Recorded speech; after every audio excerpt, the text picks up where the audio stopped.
అది పప్పు ఉడకబెట్టే షాటు, ఇది తాలింపు షాటు. పప్పు ఎక్సలెంట్గా ఉంది.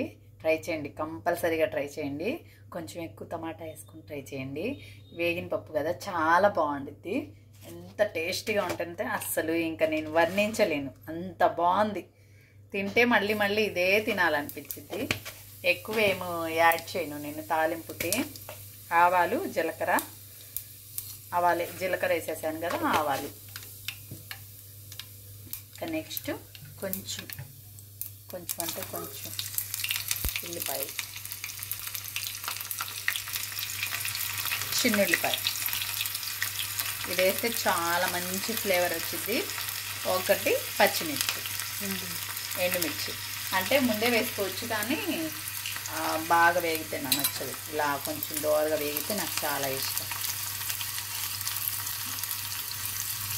వేగనట్టు ఎండుమిర్చి వేగితే చాలా టేస్ట్ వచ్చింది, ఆ పప్పుకే టేస్ట్ వచ్చింది.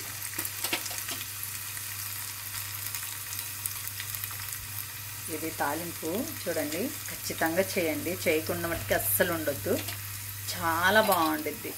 ఇంత నా మెమరీస్ ఎంత బాగుంటాయి అంటే, వేయించుకొని ఆరు బయట కూర్చొని, అప్పుడు చిన్నపిల్లలం కదా, చక్కగా ఆరు బయట కూర్చొని అవి తింటా, అదేదో రెసిపీ అన్నట్టు తింటా కూర్చునేవాళ్ళం.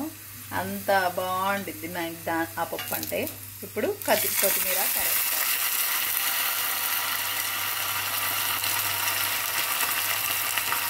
కరివేపాకు వేసేసాను.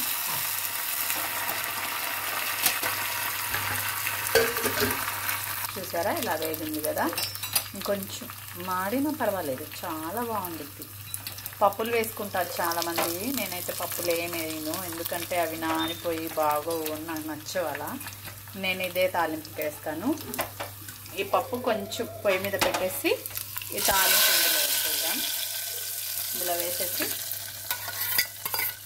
మొత్తం ఇలా తీసేసుకొని తాలింపు అంతా, దీని గిన్నెలో చాలా ఉండిద్ది కాబట్టి ఇలా మొత్తం ఇలా చూడండి ఎంత బాగుందో. కలర్ఫుల్ లేకపోవచ్చు, కానీ సూపర్ టేస్ట్ అయితే అదిరిపోయింది. నేనైతే ఉట్టి పప్పు అయితే తినేసాను, చాలా బాగుంది, నాకు చాలా బాగా నచ్చింది. అంటే నేను తింటానే ఉంటాను, కొంచెం ఈ స్టైల్లో అయితే ఇంకెక్కువ వేసుకుంటా. ఒక చపాతీలో ఈ పప్పు అంతా అయిపోయేటట్టుగా చూసుకుంటా, అంత ఇష్టం నాకు ఈ పప్పు అంటే. ఒక చపాతీలో 2 చపాతీల్లో కంప్లీట్ చేసేస్తాయి ఈ పప్పు అంతా, అంత బాగుండిద్ది. నాకు ఇష్టం. ఇలా ట్రై చేయండి, లైక్ చేయండి. మీకు నచ్చితే ఈ వీడియో లైక్ చేయండి, షేర్ చేయండి, కామెంట్ చేయండి.